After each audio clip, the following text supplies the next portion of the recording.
자, 오늘 성경 말씀 보겠습니다. 로마서 1장 14절부터 17절 합심해서 같이 읽도록 하겠죠. 시작. 헬라인이나 야만이나 지혜 있는 자나 어리석은 자에게 다 내가 빚진 자라. 그러므로 나는 할 수 있는 대로 로마에 있는 너희에게도 복음 전하기를 원하노라. 내가 복음을 부끄러워하지 아니하노니 이 복음은 모든 믿는 자에게 구원을 주시는 하나님의 능력이 됨이라. 먼저는 유대인에게요 그리고 헬라인에게로다. 복음에는 하나님의 의가 나타나서 믿음으로 믿음에 이르게 하나니 기록된 바 오직 의인은 믿음으로 말미암아 살리라 함과 같으니라. 아멘. 할렐루야. 오늘 17절 말씀만 한 번 더 같이 읽어보도록 하겠어요. 시작. 복음에는 하나님의 의가 나타나서 믿음으로 믿음에 이르게 하나니 기록된 바 오직 의인은 믿음으로 말미암아 살리라 함과 같으니라. 아멘. 여러분, 복음에는 하나님의 의가 나타났는데 그러면 하나님의 의는 뭐냐? 바로 이런 문제를 우리 오늘 같이 말씀을 나누려고 하고, 또 이 복음을 통해서 하나님의 능력이 된다고 하시는 하나님 말씀이 16절에 내가 복음을 부끄러워하지 아니하노니 이 복음은 모든 믿는 자에게 구원을 주시는 하나님의 능력이 됨이라 그랬어요. 어떤 자에게 능력이 된다고요? 예. 복음은 모든 믿는 자에게 그랬어요. 모든 믿는 자에게. 그럼 여기서 모든으로 해당되는 사람들이 누굽니까?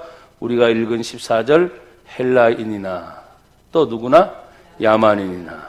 그리고 이 복음이 맨 처음 시작된 것이 먼저는 어디요? 16절 유대인에게요. 그러니까 세 가지 종류가 나와요. 유대인이나 헬라인이나 야만인이나 이렇게.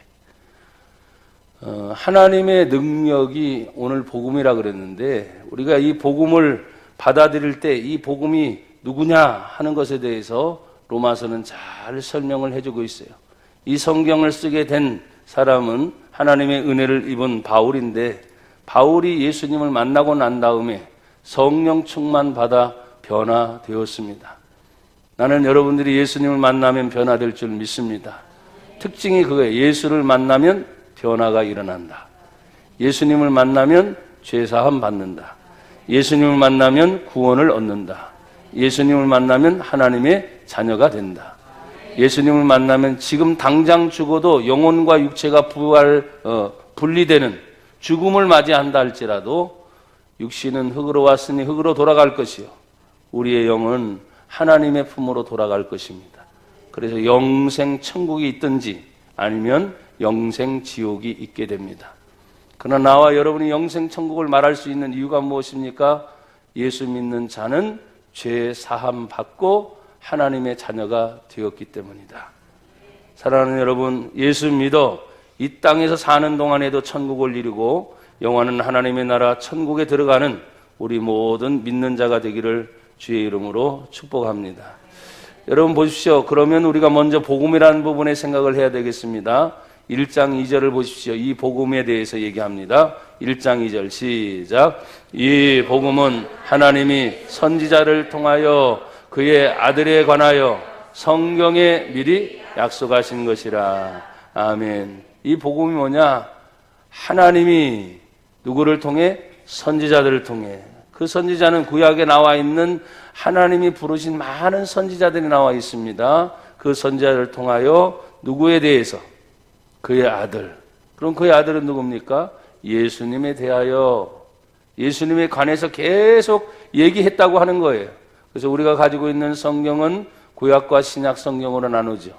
구약 성경은 오실 예수님에 대해서 예언하고 있는 책입니다. 그래서 성경 전체는 약속의 책인데 구약 성경은 오실 예수님에 대하여 누구를 통해? 선지자를 통해서 계속 예언하고 있다는 거예요. 신약은 오신 예수님에 대해서 바로 약속을 이루신 예수님. 그래서 오늘 1장 2절은 말합니다. 성경에 미리 약속하신 것이다. 그래서 여러분들은 성경을 그냥 하나님이 우리에게 주신 문자적인 책으로만 말고 한번 따라합시다. 성경은 하나님이 우리에게 주신 말씀입니다. 요한복음 1장 1절은 그렇게 말씀하셨죠. 태초에 하나님이 계시니라. 이 말씀이 곧 하나님과 함께 계셨고 이 말씀이 곧 뭐다? 하나님이시다. 그러니까 태초에 하나님의 말씀이 계시면서 계속해서 지금까지 약속한 것을 우리들에게 이루셨다는 거예요. 성경에 크게 두 가지를 얘기합니다. 그러면 이 복음의 핵심이고 주체이신 예수님은 누구의 혈통으로 나오셨는가? 다윗의 혈통이다 그랬어요. 그 말은 무엇입니까? 세상에 믿지 않는 사람들은 예수님의 얘기를 하다 보면 신화적 존재로 얘기를 해요. 그러나 예수님은 신화적 인물이 아닙니다. 역사적 실존 인물입니다. 왜? 족보가 있기 때문입니다. 여러분, 어느 날 갑자기 족보 없는 사람이 있습니까? 없죠? 모든 혈통이 있고 족보를 따라서 오신 예수님, 성경에 다윗의 혈통으로 나셨고, 그러니까 육신으로 분명히 예수님이 계시다 안 계시다? 계시다. 그래서 우리가 믿는 예수님은 하나님의 아들이지만 육신으로 이 땅에 오신 예수님을 믿습니다. 그런데 예수님이 이 땅에 오셔서 30년 동안 고난 받으시고 33세까지 고난 받으시면서 3년의 생활을 공생합니다. 그 말은 무엇이냐? 하나님이 이 땅에 오셔서 천국 복음을 전파합니다. 세례요한처럼 예수님이 전파하는 말씀이 있었죠. 회개하라, 천국이 가까웠느니라. 세례요한이 먼저 그 말씀을 증거하시고 예수님이 또 오셔서 하시는 동일한 말씀 한 번 더 해보세요. 시작. 회개하라, 천국이 가까웠느니라. 하나님의 나라의 복음에 대해서 예수님이 계속 증거하시는 것을 보게 됩니다. 그것을 이루시기 위하여 예수님 마지막 하나님의 뜻에 따라 순종하신 것이 십자가의 죽음입니다. 피 흘리심. 죄 사기 위하여 피를 흘리셨고 죽으셨고 장사 지낸 바 되었다가 3일 만에 부활하신 예수님은 죄 사함이 아니라 우리의 의를 위해서, 죄로 끝나는 것이 아니라 죄인이 의인으로 바꿔지는 순간이 바로 부활의 사건입니다. 여러분, 어느 종교를 말해도 그 종교는 도덕적인 것을 얘기합니다. 어느 종교를 말해도 그 종교는 윤리적인 것을 말을 합니다. 그러나 우리가 믿는 이 성경, 하나님에 대한 이야기는 윤리와 도덕을 얘기하는 게 아닙니다. 우리가 믿는 믿음은 생명입니다. 영생입니다. 구원입니다. 그렇기 때문에 다른 거예요. 여러분, 죽음을 이기시고 부활하신 그 예수님에 대하여 오늘 1장 4절에 이렇게 얘기하고 있습니다. 같이 한번 읽어요. 시작. 성결의 영어로는 죽은 자들 가운데서 부활하사 능력으로 하나님의 아들로 선포되셨으니 곧 우리 주 예수 그리스도시라. 아멘. 복음이 뭐냐? 지금 얘기한 것처럼 예수님에 관계된 이야기이구나.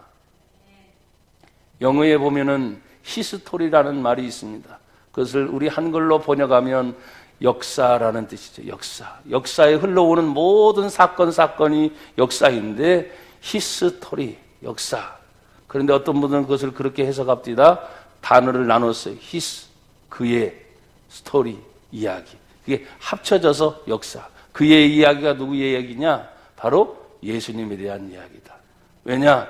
예수님의 탄생을 맞이한 그 순간 기원 전과 기원 후 역사가 완전히 바뀌기 때문이에요.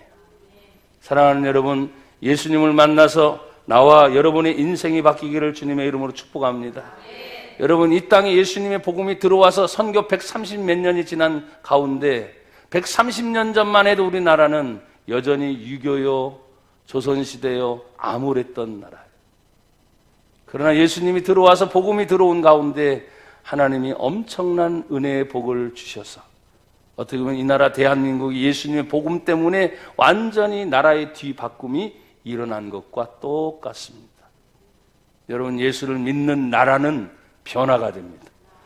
예수를 믿는 사람도 변화가 일어납니다. 성경에 보면 하나님의 성령이 임하실 때 그 성령은 우리를 가만두는 것이 아니라 우리 속에 있었던 죄와 더러운 것들에 사로잡혔던 어둠의 영들을 예수의 생명의 빛이 들어오게 되면 빛이 임하면 어두움 떠나간다는 거예요. 빛이 임하면 악함이 떠나갑니다. 생명이 임하면 사망이 떠나가듯이 오늘 예수님이 우리를 통해서 말씀하셨어요. 그 예수를 믿는 자마다 구원을 얻을 것이다. 여러분, 성경은 이렇게 말합니다. 그 예수님을 믿는 우리들에게 똑같이 하나님은 불러주셨어요. 아까 말했죠. 처음의 시작은 유대인입니다. 그 유대인 뒤에 헬라인입니다. 헬라인은 그 당시에 지식적인 삶을 사는 사람들. 근데 야만인까지 있다는 거예요. 야만인까지. 그러니까 그 당시 2000년 전의 세계로 보게 되면 헬라인은 로마 문화의 중심이죠. 헬레니즘 시대니까. 그러니까 사람들은 지혜를 얘기합니다. 그런데 그 또 다른 나라를 가보니까 아무것도 하지 못하는 나라들을 야만인이라고 취급을 하고 있어요. 그러니 여러분, 130년 전에 우리는 조선시대를 맞이하면서 야, 우리끼리는 말했죠. 봉건주의 사상, 양반과 쌍놈이 있는 사상. 여러분들 중에 혹시 TV를 봤습니까? 요사이에 끝난 역적 같은 이야기는, 그렇죠? 보신 분 있구나, 웃는 거 보니까. 그런 시대에 살았던 우리들이었어요. 근데 지금 보십시오. 남전 여비가 있습니까? 여전 남비입니까? 시대가 굉장히 좋아졌잖아요. 또 대통령이 바뀌고 나니까 뭐 개혁적인 것이 파격적으로 가는데, 여러분 보십시오. 그게 처음부터 끝까지 변화 없이 잘 가야 되는데, 어느 대통령이고 첫 출발은 다 좋잖아요. 기대감이 부풀립니다. 소망이 있습니다. 그러면서 모든 정치가 새로워질 것이다. 국민들, 민족이 달라질 것이다. 근데 가는 과정 속에 어떤 변화가 일어나는지를 여러분들은 주목해 보셔야 돼요. 어떤 시대이든지 보수와 진보는 언제나 있습니다. 그런데 우리 기독교적 입장은 진보보다는 보수적인 입장을 항상 가지고 있었어요. 근데 요사에 보면 저도 목사인데 저는 보수적 목사입니다. 그런데 진보적 성향의 목사님들을 만나게 되면 대화를 하다 보면 괜찮다는 거예요. 정치가 뭐 어떻다느냐, 물질의 세가 뭐 어떻다느냐, 아주 자유분방합니다. 그래서 어떤 때는 하나님의 절대 주권보다는 세상에 바뀌는 상황에 따라서 막 바뀌어요. 근데 여러분 보십시오. 내가 늘 말했지만 세상의 모든 상황은 다 바뀌어도 하나님의 절대 진리의 말씀은 변함이 없어요. 오직 예수, 오직 성경, 오직 믿음, 오직 하나님의 은혜로 되는 겁니다. 이게 하나님의 절대 주권을 믿는 보수적 신앙의 모습이에요. 여러분, 하나님이 그 많은 사람들을 부르시는 중에 나와 여러분도 부르신 줄 믿습니다. 그러니 얼마나 감사해요. 그 많은 사람 중에 나를 불러주셨다고 하는 것이. 여러분 1장 6절에 그렇게 말씀을 하고 계세요. 같이 보세요. 시작. 너희도 그들 중에서 예수 그리스도의 거릇으로 부르심을 받은 자니라. 할렐루야. 이것이 로마에 있는 성도들을 향해서 쓴 거기 때문에 그 당시로 보면 로마에 있는 너희들, 그러니까 사도 바울은 아직 로마를 가지를 못했어요. 그런데 사도 바울보다 먼저 로마로 흩어진 유대인들 중에 예수를 전하는 사람들이 있어요. 그러니까 유대인 기독교가 있었습니다.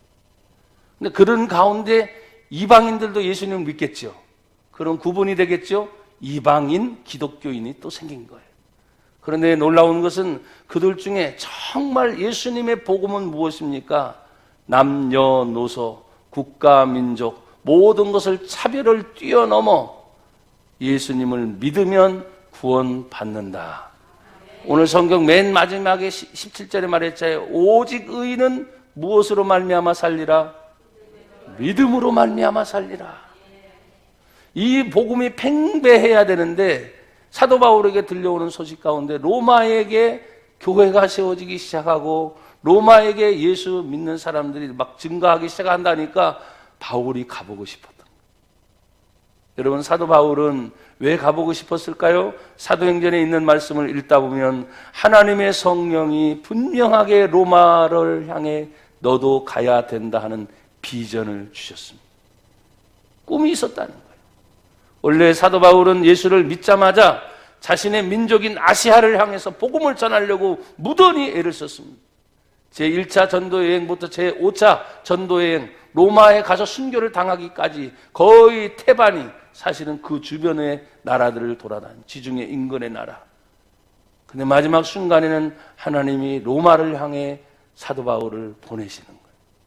죄인의 신분이었지만 로마의 시민권을 가진 사람은 다른 로마의 치하에 있는 다른 여타 나라와 민족에 있어서 만약에 어떤 재판을 받게 됐을 때, 나는 로마의 시민인데 이것은 내가 로마의 황제에 가서 재판을 받겠다 하면 그런 과정을 꼭 겪어야 되는 거예요.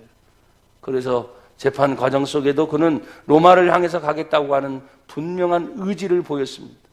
여러분, 재판 과정 중에 죄 없다고 이미 분명하게 끝낼 수 있는 사건이었습니다. 그런데도 그는 죄인의 신분으로 로마를 바라보고 있습니다. 왜요? 로마를 향한 하나님의 비전의 꿈을 자신에게 주었기 때문이에요. 여러분, 저는 이렇게 말하고 싶습니다. 하나님의 능력이라는 것이 무엇일까?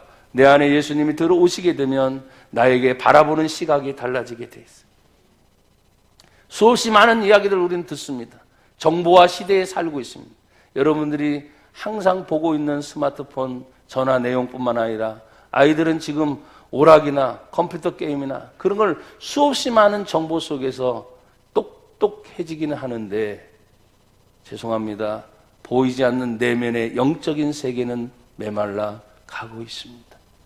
이것이 사회의 현실입니다. 성경에 있는 말씀을 읽다 보면 그런 말씀이 있잖아요. 마지막 시대는 남녀 여종이 하나님의 말씀을 듣기 위하여 산을 넘고 물을 건너고 바다를 건너되 하나님의 말씀을 듣지 못하는 기갈이 찾아오게 될 것이다. 아니, 이렇게 교회가 많은데요. 여기저기서 우리가 대화를 나누다 보면 교회를 다니고 예수 믿는 사람들이 많은데요 하는데, 진정으로 우리가, 여러분들도 가끔 식당에서 식사를 하거나 아니면 찜질방 같은 데 가서 대화를 나누다 보면 3355 사람들이 모여서 대화를 나눌 때 보면 교회 얘기를 하는 사람들이 있어요, 없어요? 있어요, 없어요? 여러분이 야단 안 칠 테니까. 있어요. 어쩔 수 없잖아요. 내가 신앙인 것이 나타나게 돼 있어요. 철저하게 자기를 잘 관리하는 사람은 내가 집사인 것도 모르고 아무것도 모르는 경우도 있지만, 대다수 신앙인이라면 나도 모르는 사이에 예수의 얘기를 합니까, 안 합니까? 하지요. 하나님 얘기를 합니까, 안 합니까? 하지요. 왜? 그렇게 말을 하는 것이 정상인데 거기까지는 좋아요. 나는 우리 성도들에게 말했습니다. 다른 교회 얘기할 것 필요 없다. 그런 안 좋은 소식이 들어오면 하나님 더 많이 기도하라고, 비난하고 판단하고 조롱하는 얘기를 못하러 합니까? 내 스스로 나를 보게 되면 나 또한 그렇게 부족하고 연한 것이 많은데, 주여, 그런 이야기를 들으면 좀 더 기도하라고 하는가 보다. 그러다가 서로 좋은 얘기 나오다 나중에 돌아보면 이제는 다 헐뜯는 이야기입니다.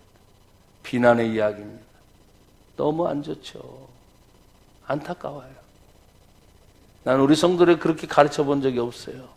그럴 때는 입 닫아라, 귀 닫아라.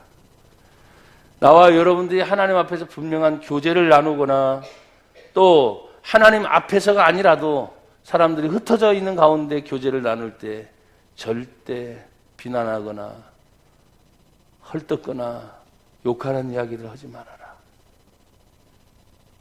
여러분 얼굴에 침 뱉게, 우리 교회 얘기가 아니어도 다른 사람의 이야기, 다른 사람의 교회 이야기를 해도 한 교회 안에, 여러분 보십시오. 온 교회가 다른 이름을 가지고 있어도 교회의 주인은 누구세요? 예수님이세요. 하나님의 영광이 가려요. 예수님을 욕보이는 순간이 돼버리고 마는 거예요. 내가 지금 왜 그런 말씀을 드립니까?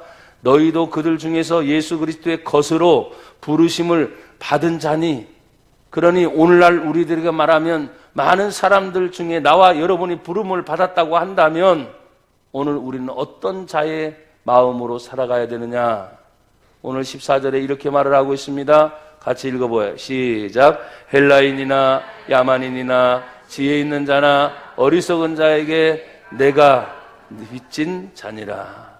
다 내가 뭐한 자다? 빚진 자. 사도 바울이 빚진 일이 있어요, 없어요? 왜 이런 마음을 가졌냐? 내가 예수님을 만나보고 나니까. 사도 바울은 말합니다. 만삭되지 못한 중에 난 것 같은 나. 어머니 뱃속에서 태어날 때 그렇게 표현하고 있어요. 심지어 깊은 은혜를 더 체험할 때 창세전부터 택함을 받은 나. 그리고 더 깊이 깨달으니까 죄인 중에 괴수보다 더 못한 나. 그런 내가 하나님의 은혜를 받았어요. 그런 내가 죄사함 받고 예수님의 구원의 은총을 받았으니 내가 누구를 만나든지 나는 다 예수님 때문에 빚진 자다. 이 마음을 가졌다는 거예요. 그래서 사랑에 빚진 자라는 거지. 하나님의 사랑에 빚진 자. 여러분 정말 하나님의 능력을 체험하고 싶습니까? 내 속에 그 마음이 있기를 바라요. 우리는 서로 간에 사람들을 만나면 항상 이익의 관계를 생겨요. 이익의 관계. 손해보면 당장 같은 신앙을 가진 사람에게도 손해보면 등을 팍 돌립니다. 언제 그랬냐고. 그래서 어떤 때는 궁금해요. 정말 당신이 예수 믿는 사람입니까? 나도 똑같이 내 안에 예수님 계신데, 예수님이 계신데 어떻게 그렇게 다르게 바뀌게 되는지.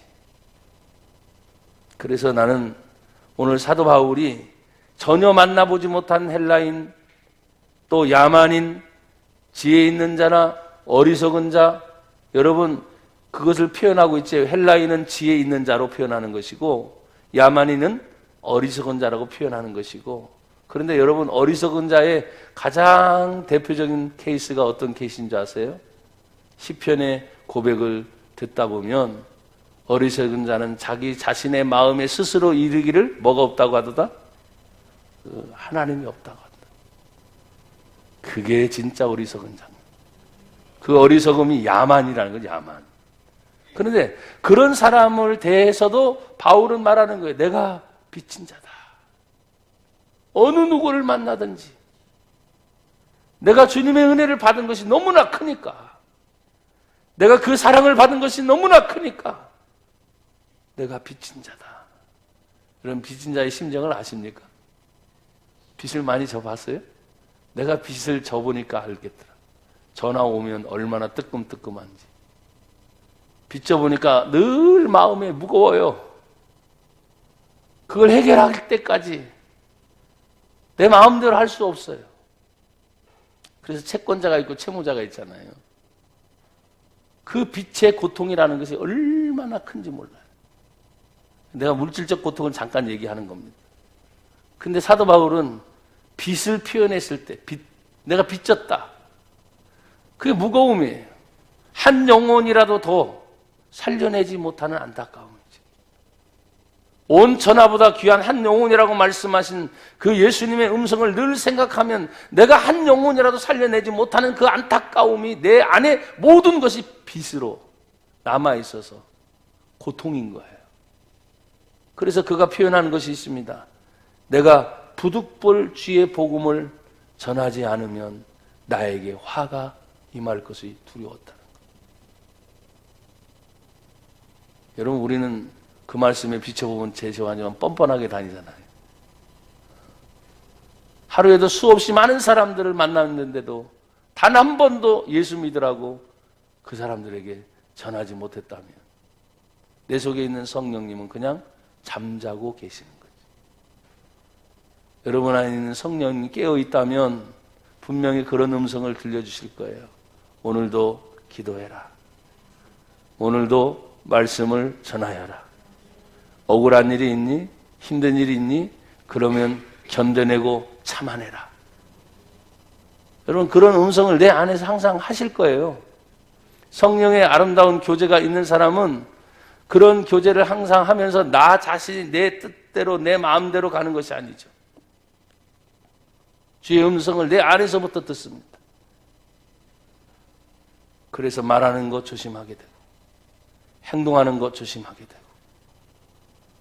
여러분 묻습니다. 예수님 믿습니까? 왜 이렇게 다 초죽음돼요? 제가 조용조용하게 설교해서 그래요? 여러분 예수님 믿느냐고요? 예수님 여러분 안에 계신 거 맞아요? 살아계신 주의 성령이 여러분 안에 거하시는 여러분의 몸이 하나님의 성전인 걸 아십니까? 성령님이 저 멀리서 왔다가 갔다가 하시는 분이 아니고 하나님의 성령이 아예 우리 안에 들어와서 내주하고 계신대요. 그러면 그 성령님을 가만히 놔두고 잠자게 만들어서는 안 돼요. 귀 있는 자는 들을지어다. 주의 성령이 내 안에서 깨어나기를 바랍니다. 그럼 항상 대화를 나눠야 되죠. 대화를. 그래서 기도는 대화라는 거 계속. 내 안에 계신 주의 성령이 우리를 향해서 계속 말씀하실 거 아니에요. 근데 그걸 듣는 소리가 없다면 나는 지금 다른 데 신경 쓰고 있는 거예요. 다른 데 관심이 많으니까 내 속에서 여전히 성령은 교제를 하기를 원하는데 내 관심은 전혀 딴 데가 있으니까 그 소리를 듣지 못하는 거예요. 여러분 말씀드렸잖아요. 기도의 응답은 언제나 말씀 안에 일어난다. 기도의 응답은 언제나 내 안에서 일어난다. 왜? 성령님이 내 안에 계시잖아요. 나는 여러분이 하나님의 능력을 체험하려면 빚진 자의 마음으로 살기를 축복합니다. 그러면서 15절에 말합니다. 이 빚진 자의 마음이 어떻게까지 그 열정을 품어낼 수 있었는가? 15절 그러므로 나는 할 수 있는 대로 로마에 있는 너희에게도 복음 전하기를 원하노라. 이것이 대변해 주는 거예요. 얼마나 지치고 힘들었을까요? 사도 바울은 가면서 강도의 구뢰를 만날 때가 많았습니다. 배고플 때가 많았습니다. 매맞을 때가 많았습니다. 심지어 예수님을 전하다가 죽을 뻔한 고비를 계속 당할 때가 많습니다. 또 태장을 맞고 아픔을 겪을 때가 얼마나 많은지. 그럼에도 불구하고 복음을 전하고자 하는 마음이 그 속에 빚진 자의 마음으로 이제는 마지막 여생의 종착지 로마를 향해 가겠다는 거예요. 그것도 자유인의 신분이 아니었어요. 죄인 된 신분으로 로마를 향해 갑니다. 그 자신이 로마에 도착했을 때 가택연금이죠. 로마의 시민권이 있었기 때문에 사람들이 자유롭게 왕래할 수 있는 그것까지는 허락이 됐어요. 그러나 그 자신이 마음대로 활보하지는 못했습니다. 찾아오는 사람들에게 사도 바울이 로마에 왔다는 그 소식을 듣고 유대인 기독교인이든 헬라인 기독교인이든 로마까지 온 바울의 이야기가 삽시간에 퍼졌겠지. 그러나 가기 전에 쓴 이 서신을 읽다 보면 얼마나 그 로마를 가고 싶어 했는지를 보여주고 있습니다.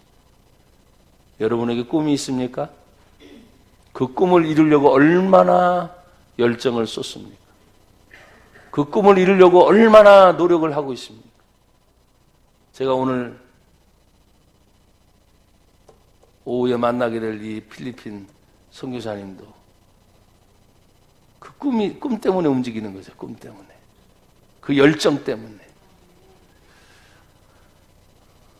제가 카자흐스탄을 돌아서 우크라이나를 돌아올 때 아버지 대를 이어서 그 선교제를 이어가는 우리 서진택 아들을 꼭 제가 다시 보고 오려고 합니다.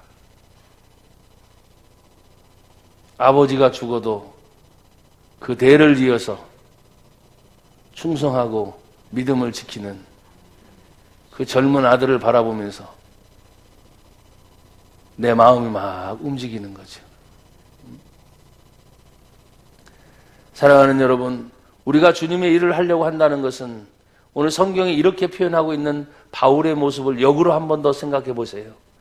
로마서 1장 16절에 이렇게 말합니다. 내가 복음을 뭐하지 아니하노니? 참 이 말의 의미를 또 곱씹고 곱씹어볼 필요가 있어요. 왜 이 말을 썼을까? 내가 복음을 부끄러워하지 아니하노니. 오늘 나나 여러분들이 예수님 복음을 부끄러워하는 사람이 과연 누가 있어요? 없죠? 자랑스럽게 얘기해야죠. 어디서든 얘기해야죠. 누구들 만나든 얘기해야죠. 어떤 상황이든 얘기해야죠. 그런데 그렇게 얘기가 됩니까?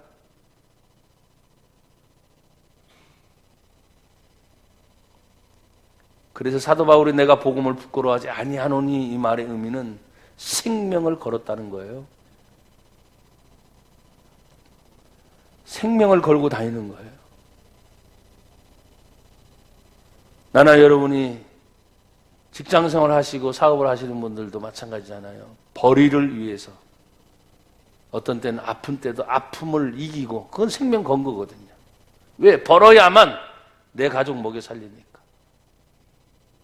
내가 좀 더 나은 곳을 향해 진출해야만 더 나은 환경을 내가 바라볼 수 있으니까. 그게 다 생명 건 거예요.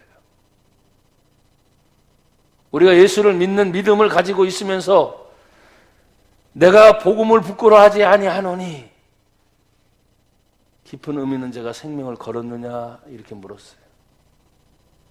저도 생명 걸고 다닙니다. 언제 어떻게 죽을지 모르죠. 그러나 내가 가장 귀하고 귀한 일은 직장이든 사업이든 공부하는 학생이든 앞을 위해서 나아가는 진로의 문제를 걱정하고 있는 청년이든 어떤 문제든 나나 여러분들이 예수님 때문에 그 모든 일을 하고 있다면 내 생명이 하나님 손에 달려있다. 생명은 그렇잖아요. 나나 여러분의 것이 아니잖아요. 생명을 위해 살고 있는 이 모든 주변의 여건과 환경이 사도 바울은 복음과 함께 연결되고 있음을 말하고 있는 거예요. 복음은 곧 예수고 예수는 곧 나의 생활이고 나의 생활은 곧 내 생명이다. 이런 관계가 연결이 되어 있는 거예요. 그래서 어느 누구를 만나도 어딜 가든지 매 맞더라도 예수를 말하잖아요. 감옥에 가더라도 예수를 말하잖아요. 그래서 16절 말씀이 나온 것입니다. 내가 복음을 부끄러워하지 아니하노니 이 복음은 모든 믿는 자에게 구원을 주시는 하나님의 능력이 됨이라. 이 복음은 믿는 자에게 구원을 주시는 하나님의 능력이 됨이라. 하나님의 능력이라는 거예요. 우리는 말하죠. 하나님 능력을 주십시오. 하나님 은혜를 주십시오. 하나님 응답을 주십시오. 이렇게 말해요. 여러분 이제 고린도 전서를 한번 찾아보세요. 고린도 전서 1장을 한번 보겠습니다.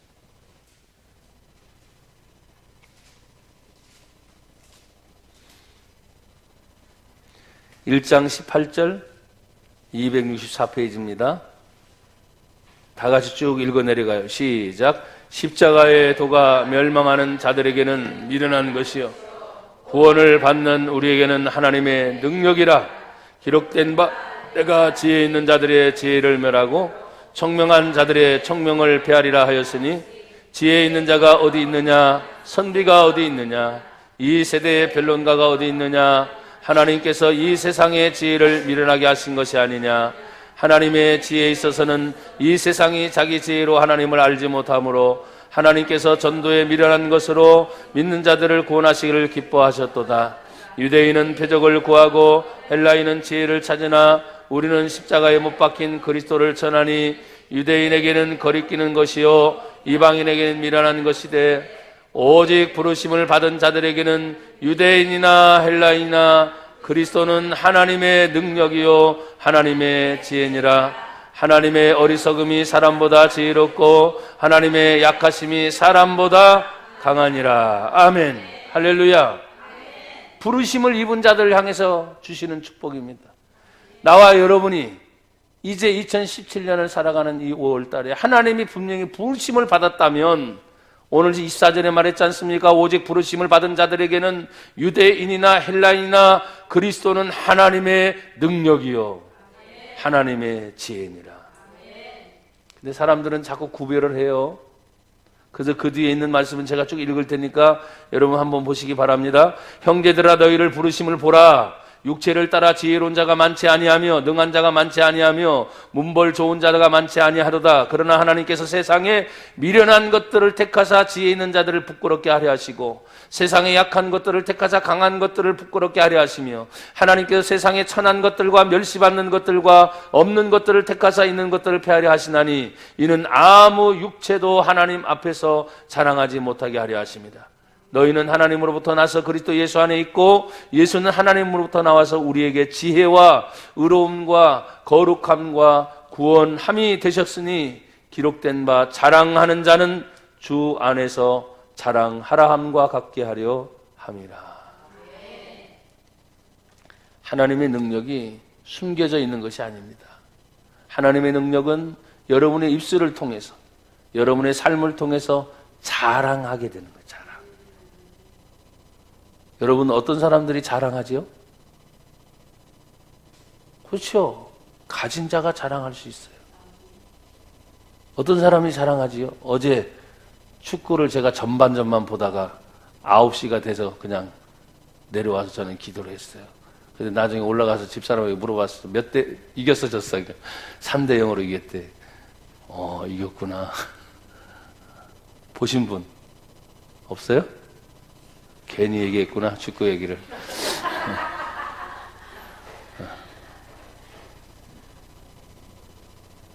자랑을 얼마나 하겠어요? 그럼 지면 자랑해야 안 해요? 쪽팔린 거죠.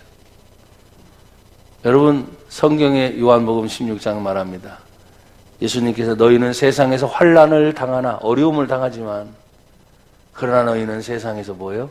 담대하라. 예수님 다시 말합니다. 내가 세상을 이기었노라.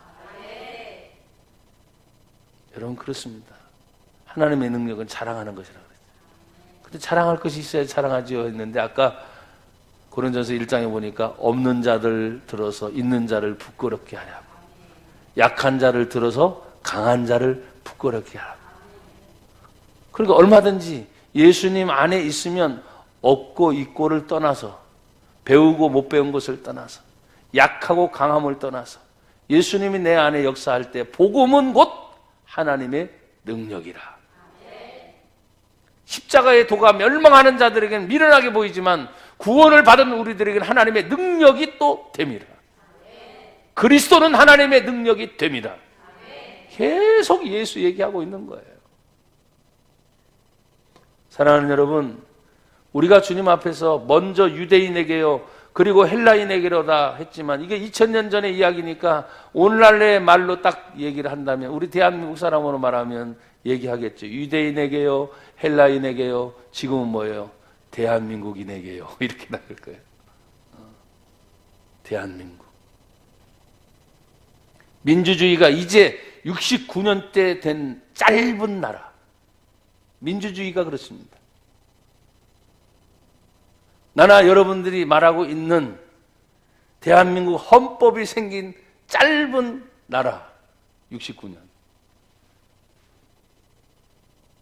역사 이래 하나님의 엄청난 은혜와 축복을 받은 이 대한민국이 하나님 앞에서 이 복음을 받아들인 저와 여러분들이 참 저는 요즘에 마음이 조금 더 크게 생각을 많이 가져보려고 해요. 이제 내년이 되면 우리 또 청소년들 2년째니까 어디로 갈까? 필리핀을 갈까? 아프리카를 갈까? 근데 조금 아프리카는 돈이 좀 더 들어. 근데 교회가 넉넉하게 또 있으면 더 많이 지원해 주면 되겠지. 그죠? 아멘들을 하나도 안 하시는구나. 놀러 가는 게 아니에요. 애들이 갔다 오고 나서 생각이 달라지잖아요. 가치관이 달라지잖아요. 근데 작년 필리핀은 너무 편한 데로 데리고 가가지고 뭐가 생각나냐? 그러니까 망고만 생각나네. 망고만. 아침에도 망고, 점심에도 망고, 저녁에도 망고. 망고만 생각나라고 데리고 간 게 아닌데 어쨌든 세계를 보면서 이 세계를 지으신 분이 하나님이십니까? 나는 비록 이 대한민국의 작은 땅덩어리 한 부분에서 태어났지만 내 속에 하나님의 비전을 주어서 빌립보서 1장에 있는 말씀처럼 너희 안에 행하신 분은 하나님이시니 그분의 뜻대로 우리 안에 소원을 두고 행하게 하신다. 꿈을 갖는 거예요, 꿈을. 근데 그 하나님의 능력을 내 안에 감추어둬서는 안 됩니다. 그 하나님의 능력을 여러분 자랑할 수 있기를 바라요. 자랑은 뭡니까? 자랑할 거 있어야 된다 그랬잖아요. 말하는 거, 행동하는 거, 또 자신감 있는 거. 근데 요사이는 말이죠, 돈 없으면 안 된다는 거예요. 근데 예수님이 언제 돈 없어서 안 된다고 말한 적 있어요? 못 배워서 안 된다고 말한 적 있어요? 베드로 사도 어부입니다. 예수님의 대다수의 제자들이 다 못 배운 무식한 분들입니다. 가장 똑똑한 누가? 의사 한 사람. 또 세리 관원 중에 한 사람. 그 정도지 나머지는 거의 대부분 무식함. 집안 배경도 좋지 않습니다. 나서서 얘기하면 사람들이 놀랄 정도로 사도행전에 보니까 저가 베드로가 아니냐. 우리가 알고 있는 베드로가 엄청 집안도 안 좋고 무식하고, 그런데 말이죠, 사람들 앞에서, 그 서기관들 앞에서, 율법사들 앞에서, 온 권력을 가진 자들이든 안 가지는 모든 사람 앞에서 성령 충만을 받고 난 다음에 하나님의 말씀을 마치 직사포 쏘듯이 어마어마한 많은 사람들이 듣고서 선생이여, 선생이여, 우리가 어찌해야 할꼬? 베드로는 감히 말합니다. 하나님의 능력을 받아서 너희가 회개하고 예수의 이름에 세례를 받으면 하나님은 회개받은 너희들에게 주 예수님은 성령을 선물로 주시리니. 어마어마한 거지요. 다 놀라는 거예요. 여러분, 우리가 예수 믿는데 예수 믿는 믿음을 가지고 여러분들 스스로 그 변화와 은혜를, 그 꿈을 키우지 않는다면 예수님을 초라하게 만들고 계십니다. 우리 예수님을 빛나게 만드세요. 여러분 안에 계신 예수님을 높게 만드세요. 그 예수님을 크게 만드세요. 그래서 내가 여러분에게 말했잖아요. 돈 들어가는 것도 못해. 예수님 믿으니 참 좋습니다. 예수님 믿으니 참 행복합니다. 예수님 믿으니 참 고마운 일이 막 생긴다. 그게 돈이 들어요? 근데 우리 속에 말이죠, 그 말을 못하도록 자꾸 주변에 어려운 문제들이 생기는 거예요. 그러나 여러분, 믿음으로 사는 거예요. 자, 보십시오. 1장 17절 마지막 결론을 얘기하겠습니다. 1장 17절 시작. 복음에는, 다시 돌아와야죠. 로마서 1장 17절 시작. 복음에는 하나님의 의가 나타나서 믿음에 이르게 하나니 기록된 바 오직 의인은 믿음으로 말미암아 살리라 함과 같으니라. 아멘. 종교 개혁을 일으켰던 바로 마틴 루터도 이 성경을 읽다가 그 자신이 계단을 무릎 꿇고 올라가면서, 왜냐하면 천주교는 고행을 따라야 죄사함 받는다는 것이 같이 겸해져 있습니다. 그러니까 하나님을 믿으면서도 고행을 스스로 자처를 합니다.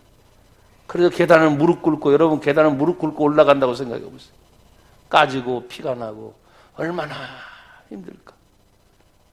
그 자신도 신학자였기 때문에 성경을 수없이 읽었지만 이 성경 구절이 마음의 레마, 살아있는 하나님 말씀으로 와닿지를 않은 거예요. 근데 종교개혁을 일으키기 직전에 그가 구텐베르크 성당을 무릎을 꿇고 올라가다가 이 성경 구절이 팍 생각나는 거죠.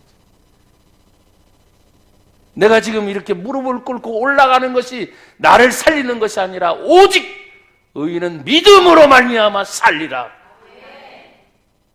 그래서 무릎을 피고 벌떡 일어나서 계단을 그냥 저벅저벅 올라가는 거죠. 내가 무릎 꿇고 고행을 한다고 해서 구원받는 것이 아니라 예수가 나를 구원한다. 종교개혁의 시발점은 물론 그 앞에 수고하고 애쓴 분들이 있습니다. 그러나 결정적으로는 그가 쓰게 된 것에 대해서 출발하게 됐죠. 그것이 올해 500주년을 맞이하게 됩니다. 사랑하는 여러분, 우리가 이 땅에 살면서 무엇으로 살 건가? 돈으로 말미암아 살리라. 세상은 그렇게 말합니다. 또 세상은 말합니다. 지식으로, 학식으로, 정치로, 권력으로, 명예로, 부와 영화로. 근데 성경을 아무리 읽어봐도 그런 얘기가 없어요. 성경은 오직 예수를 믿는 믿음으로 말미암아 살리라. 사랑하는 여러분, 이번 한 주간 또 믿음으로 승리하시고, 오늘 보신 분들은 2주 후에 저를 봐야 되니까 다음 주일은 저 없어요. 2주 후가 또 무진장 길 겁니다. 15일이 여러분 보고 싶어서 기도 많이 해주시고, 그래서 제가 목요일 날 출국하는데 목요일 출국하기 전에 수요일 날은 돌아와서 제가 교회에서 설교를 하고 목요일 날 출발을 하려고 합니다. 기도 많이 해주시고 승리하시길 축복합니다. 하나님 아버지 감사합니다. 복되게 하심을 감사합니다. 복음의 능력, 곧 하나님의 능력을 우리에게 허락하여 주셔서 믿음으로 승리하는 삶을 살게 하옵소서. 예수님 이름으로 기도합니다. 아멘.